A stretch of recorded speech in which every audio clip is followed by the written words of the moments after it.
Hi there, Claire Kennedy here, and I just wanted to make a quick video today because I wanted to show you my new favourite toys, which are these. These are colour shapers, or sometimes they're known as silicone shapers or silicone brushes.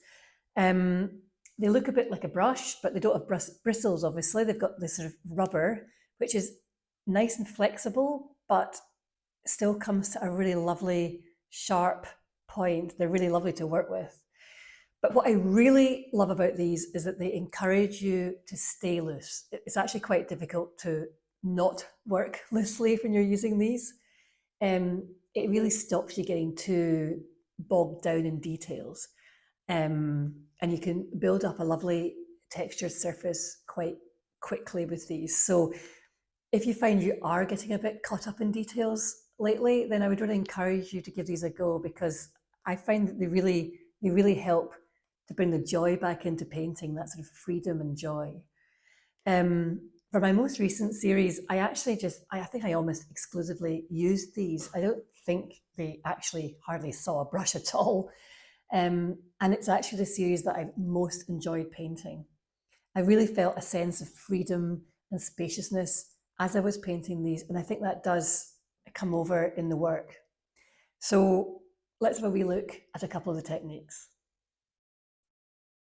When I played back that introduction, I noticed that the top of my head was chopped off. Sorry about that. I thought I'd framed it correctly, but never mind. So these are my colour shapers. They come in different sizes. You get much smaller ones. You get little, quite delicate ones with a nib-like tip, which are good for scribing or line work, scraping line work into wet paint. But these are the main two that I work with, especially the largest one. This is the largest one that I've found. I'd really love to have one which is more about, the size of the surface. But I've yet to find that. I mean, I've tried using a window squeegee for that, which you can use. It's just because it's not got such a sharp edge, you don't get quite the same effect. So if anybody has any ideas for a larger one of these, let me know in the comments. I'd love to hear. So when you're working with a color shaper, it's all about the angle that you're working at. If you go flat, fairly flat, almost parallel to the surface, the paint's going to be applied pretty thickly and opaquely.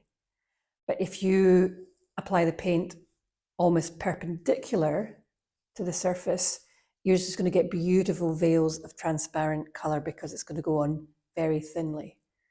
So really, when you're using these, just think of two things. One is vary the angles, because obviously you've got all the various angles in between as well. So you vary the angles and vary your lights and darks, and then pretty soon you'll build up a really beautiful layered surface. So I'm just going to show you, I've mixed up a dark here. This is just Payne's Grey, a bit of burnt sienna, a little bit of tiny little smidgen of white in there as well. And I'm just going to show you when I apply it with a fairly flat swipe, it goes pretty thickly, but you also get these beautiful sort of unintentional marks and patterns, which is almost like snake skin or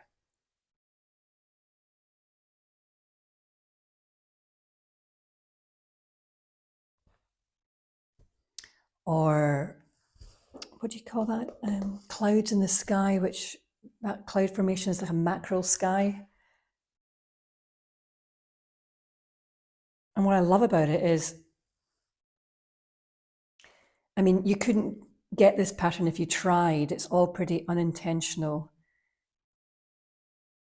And it's just a really lovely way of applying paints. That's applied pretty thickly with my color shaper pretty flat against the surface. And of course, I can't quite resist my other favorite tool, which is this awl. Can't quite resist putting some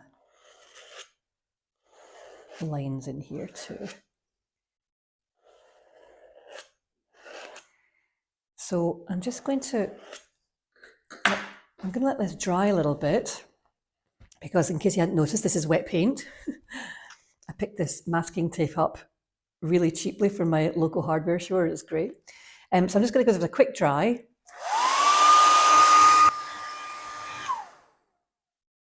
I think that's more or less dry. I'm just going to turn this around actually. So it was quite nice seeing something from a fresh angle. So I've now mixed up some, it's just a little bit of white, a little bit of ultramarine blue, and also a tiny little dot of burnt sienna, just because I can't resist it. I put it in everything, I think. I've actually just got some of it on the shaper, and I'm just going to swipe across, but going quite perpendicular to try and get more transparent look.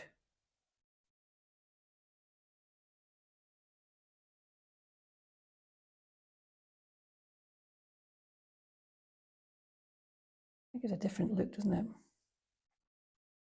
going to try it with the big one. I've just dipped it in like this.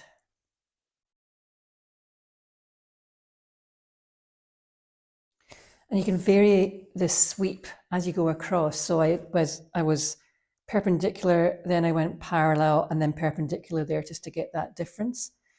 Or you might not like that, or you might want a sort of sharper edge, so you could just go in like this and get a nice sharp edge as well. I've got some of those nice little dragging marks there again, which sometimes I try and get. You can never actually plan that though. It's just great fun, and I'm just going to go back in with my awl. It's a great way of starting a painting because it gets rid of that blank page, and because it covers the surface quite quickly like this, and it's quite good fun, and you can't be in control, I mean, it's impossible. It then just gives you quite a lot of different areas which you then can respond to continue with your painting and to sort of keep the momentum going. So I'm quite liking this already. I'm just going to, this is just the 2 layers. I'm going to take this off.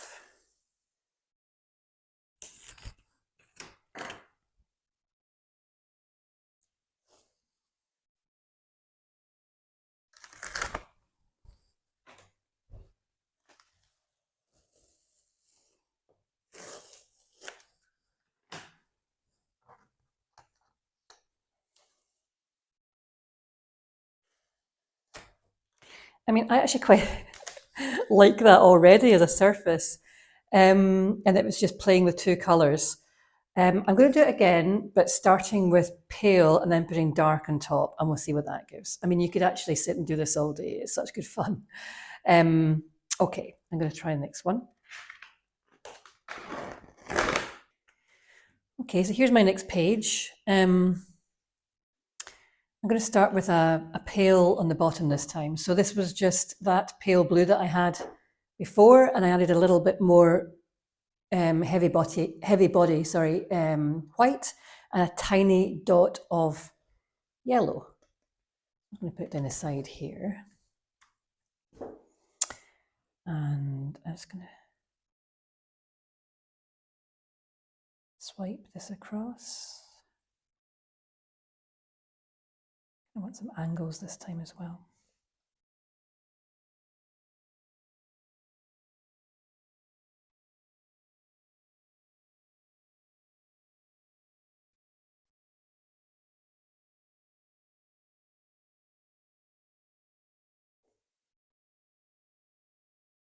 Okay, maybe a little bit of scribbling.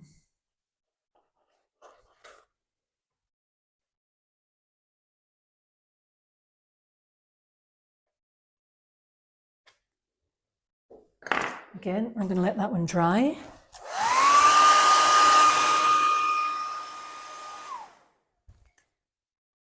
Okay, I think that's more or less dry.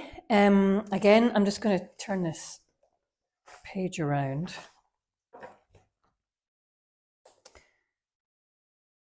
Definitely a little bit wet there, but that's okay. Right, so I've just mixed up, well, I've actually just used the same dark Payne's grey mix as before, but I put a little dot of black and it loosened it up a little bit with some gloss medium. And I'm just going to put a little bit here at the end. We'll see what we get.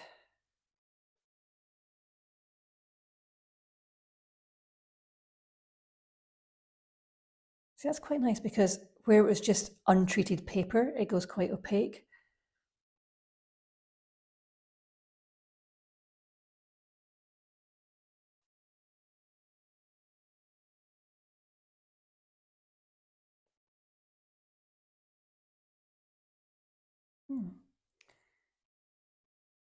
Lots of marks there that I wasn't expecting, but I quite like. So where I've gone with the scratches, it's kind of gathered, and it's made those little unintentional cloud-like shapes. It's kind of intensified them.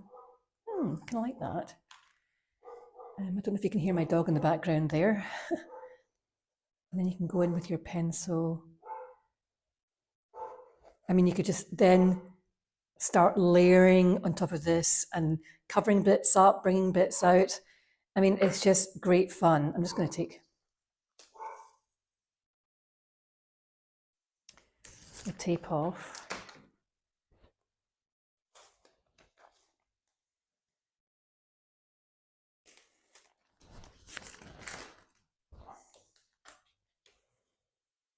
Always nice to take the tape off. Always quite satisfying.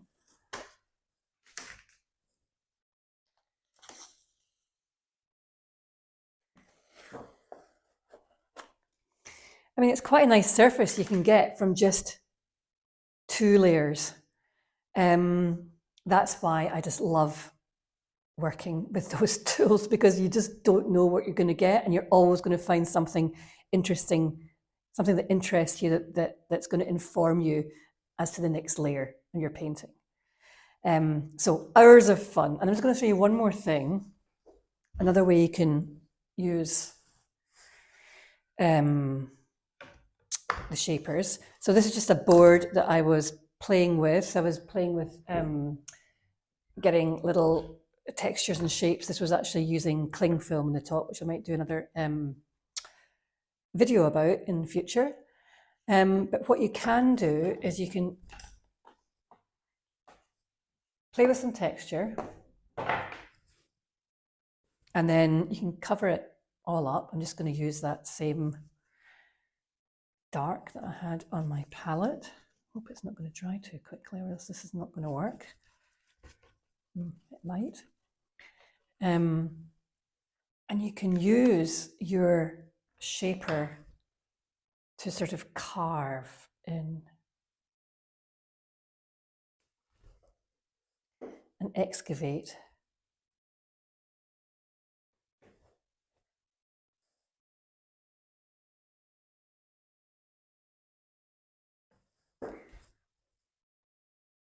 Which is also quite fun.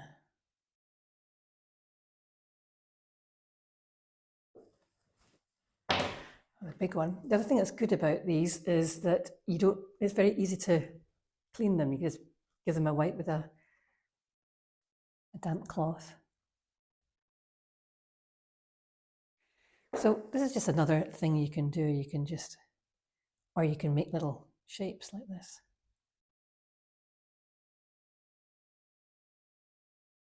Again, this can be a nice way to start a painting, just purely playing. And then you're going to find bits that you like. I quite like this bit in here, for example. I quite like these lines.